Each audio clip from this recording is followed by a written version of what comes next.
Greetings and welcome to America in Focus, powered by the Center Square. I am Dan McCaleb, Executive Editor of the Center Square Newswire service. Joining me today is the Center Square's Washington, D.C. Bureau Chief, Casey Harper. How are you, Casey? Doing good, Dan. How are you?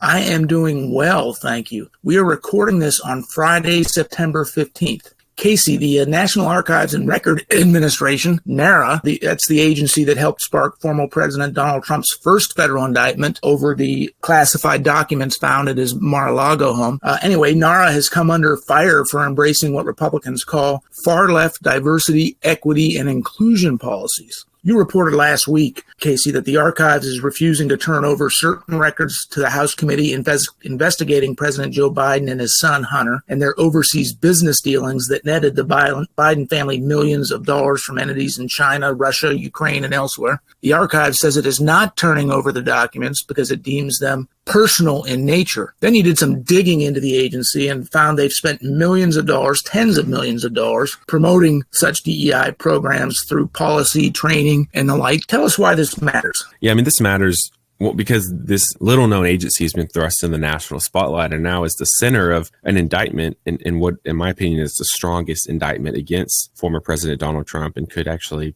put him behind bars and end his presidential ambitions. And so what I noticed, though, was that these, like I said, little-known agency, these federal employees had so much, we're making these judgment calls, basically, Dan. They were saying, we need to report this to hand this evidence over to the DOJ about Trump. Now, they did reportedly, they did tell the DOJ about Mike Pence and Joe Biden, who also had classified documents in their possession, though they have not been indicted, which is its own story and its own mystery. But, I thought it was very interesting that these federal employees had a record-keeping archives, what we think of as kind of a historical, maybe boring agency, was making these judgment calls and saying, yeah, we need to turn Trump in. And then when Congress says we need President Biden's records, they're saying, well, that may be personal. We're not sure we can do that.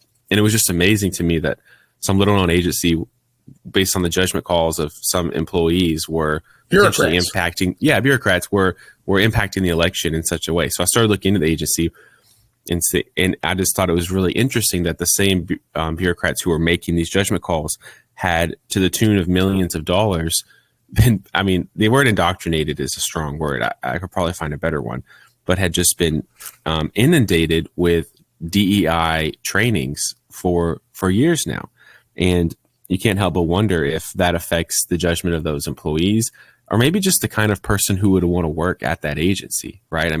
So what kind of is this agency full of a certain kind of employees, and is that impacted their judgment in making these judgment calls about which documents Congress gets to see, about which Republicans and which Democrats? Yeah, and so the National Archives is currently refusing to turn over these documents that it deemed personal in nature. But isn't that what the House Republicans' investigation into the Biden family has to do? That when President Biden was vice president during the Obama administration, he used his position, these are just allegations at this point, he used his position as vice president to help his son and his son's business associates gain influence personally to personally benefit the Biden family. So the personal nature of it is part of the investigation. Yeah, you're right.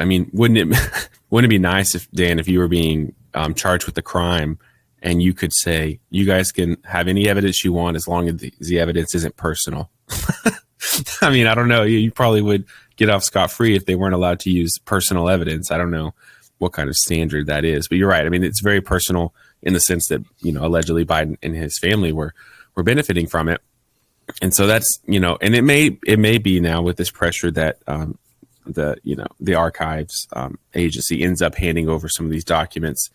But I just thought we needed more scrutiny on them. And some of these trainings were, they also had a civil rights task force, which was recommending some pretty aggressive measures, really pushing for training on white privilege, some of these buzzwords that have become very, I would say, politically divisive. And that's the other reason I wanted to write about it is I think half the country doesn't like DEI trainings, doesn't like these things, but pretty much all federal agencies have embraced them And tax dollars are being spent on these things, even though it's really a 50-50 issue.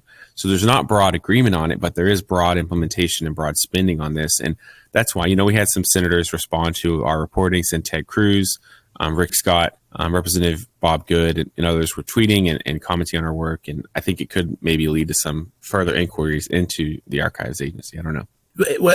Certainly the committee, Representative Comer and the committee investigating the Biden family aren't just going to say, oh, okay, thank you, National Archives. Those records are personal. We don't need them. Certainly they're going to push harder, maybe even subpoena the National Archives for that. Just briefly, Casey, want to read one line sentence from your story. In its 2022 budget, NARA, the National Archives, asked Congress for more than $28 million and nearly 150 new staff to, quote, advance racial equity and support underserved communities. Now, unless I'm missing something, the National Archives are responsible for essentially storing historic presidential, vice presidential, congressional documents. So there's a record for future generations to see, here's what happened in the past. I don't understand what it has to do with supporting underserved communities. Yeah, well, President Biden signed this executive order directing all these federal agencies to go all in on DEI and this racial equity stuff. And the other reason agencies like it, as you know, Dan, agencies are incentivized to spend their entire budgets, right? So if they only spend 97% of their budget, then Congress will come back and say, oh, you don't need all this money. We're going to cut you by 3%. So agencies always spend exactly how much money you give them. And they always say they need more money because they're really afraid of getting cut. And so they always say they need more money. And what this DEI stuff does, it gives them kind of a bottomless pit to continue pouring money into, because there's no real way to measure success. There's no objective markers if you're becoming more equitable or anything.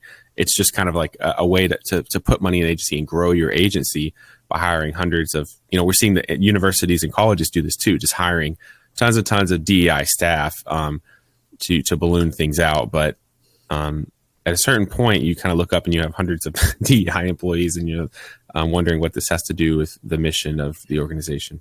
And of course, that's taxpayer dollars we're talking about. That's yes. Our listeners, that's yours, mine, our listeners' tax dollars. The federal government is more than $31 trillion in debt, massive budget deficits year in and year out. Anyway, Casey, that's a good reporting on this story. Listeners can keep up with it and more at thecentersquare.com, but we are out of time. For Casey Harper, I'm Dan McCaleb. Please subscribe, and thank you for listening.